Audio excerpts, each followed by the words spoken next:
हो थाप में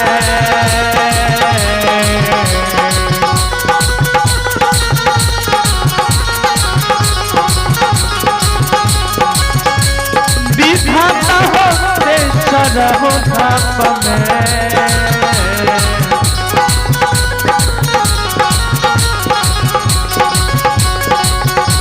हो जीमा जनी हो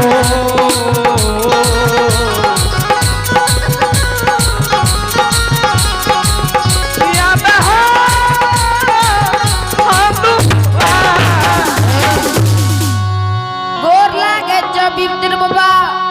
खुश रह बाबू। बाबू हाँ बाबा की नाम छे बाबू? ए हो बिपिन बाबा। हाँ हमरे नाम लागे ये रंजित बालक। हमरे पिताजी के नाम लागे ये हरिडोम। बाबू हे हो बाबू रंजीत। हाँ बाबा जुग जुग जिया बाबू तोहर काया अमर रहता बाबू। हाँ बाबा न तू आग में जलवे बाबू न तू पानी में सरवा बाबू तोहर काया अमर रहता बाबू। बाबू हाँ बाबा 7 दिन 7 रात के भूखल ब्राह्मण तोरा द्वार पर बैठल छे बाबू। हे हो बाबू रंजीत। हाँ यो बिपिन बाबा। मर जवा बाबू तोरा ब्राह्मण पद लिखता बाबू। ए हो बिपिन बाबा। हाँ बाबू अपने जे चीज भोजन करबे हमरा बताबियो बाबू। कि अपने दही चूड़ा केला खेबे शंकर मिठाई लड्डू कि अरबा अरबन जे चीज भोजन करबे हमरा बताबियो हम धर्म के खबर में से लाइव के देबे। बाबू रंजीत हाँ तोहर माय बाप कहाँ छ बाबू? ए हो बिपिन बाबा। हाँ हमर माँ बाप घर पर नहीं है। हमर माँ बाप सुजागन बाजार गए। हे हो बाबू रंजीत। हाँ आय गुरु महाराज के तोरा हाथ से भोजन नहीं लिखे है बाबू। तोरा माय बाप के हाथ से भोजन लिखे छे बाबू। ए हो बिपिन बाबा। हाँ हमर माँ बाप घर पर नहीं है।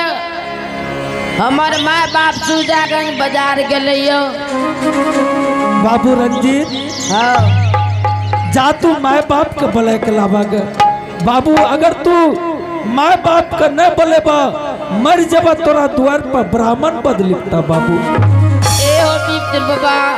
हाँ सुजागंज के बाजार में बेचे ये नहीं पता है कि कौन सा गली कोनटा में बेचे छे।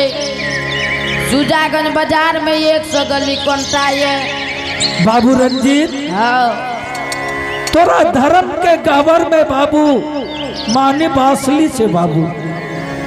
हाँ बिपिन बाबा। वो बासली तू लाला बाबू बजने बजने सुजागन सीमान पर तू चल जा। जैन सुजागन सीमान पर तू बासली बजेबा तोहर माय बाप जन जते कि हमर बेटा रंजीत आबि रहल छै। अपने नहीं मानबे बाबा। नहीं बाबू जा तोरा द्वार के हम रखवारी करवा बाबू।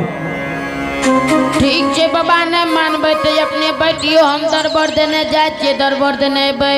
ठीक है बाबू जा जा तू एबा बाबू तोरा द्वार के रखवारी करबा। अगर एको गो कैम चोरी है तो तोरा हम जोरा लगा के देबो बाबू। बाबा हाँ ई जे देखे छ चारों बगल कौन कथी कथी ई जे चारों बगल देखे छ कैम लारल। हाँ जो यदि ये में से एको गो कैम चोरी जेते ते हमरा पीट के बुखार देते बाबू। हाँ जब तक तू नहीं अब तोरा द्वार पर हम कतो न जेबे तोरा द्वार के रखवारी करबे। अगर एगो कैम चोरी है तो तोरा जोरा लगा के देबो बाबू। कौन ठीक है बाबा हम ओने जेबे अपने एने भाग जेबे तो नहीं बाबू तोरा द्वार पर हम बैठल रहब तोरा द्वार के रखवारी करबो। अपने जरूर करबे। हाँ हम जरूर करबे जा बाबू। ठीक है बाबा बैठियो हम दरबार देने जाए छिए। ठीक है जा तू बाबू। अत भागले ये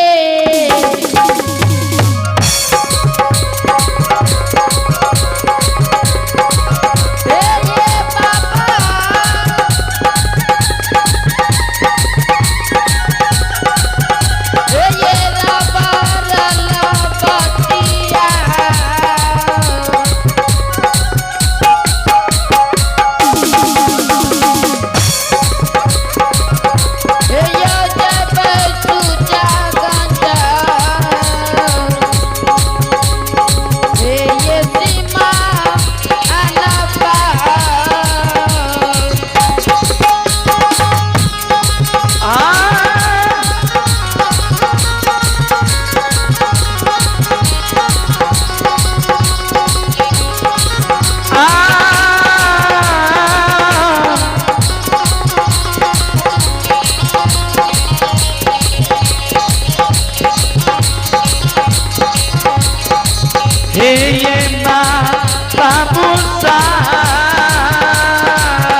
बता।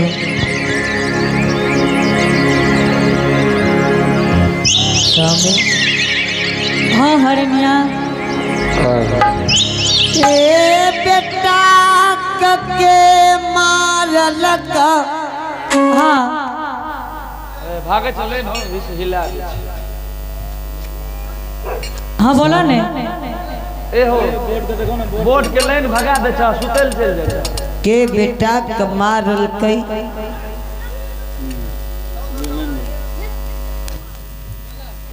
बढ़िया तो न हो उमे कोनो चीज दान भ स्वामी हाँ हरनिया बढ़िया करो बढ़िया करो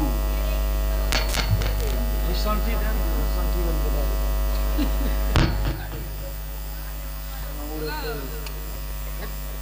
स्वामी हाँ बोलो ने बेटा के मारल के की गरियल हाँ ए बेटा दरबार मारने हाँ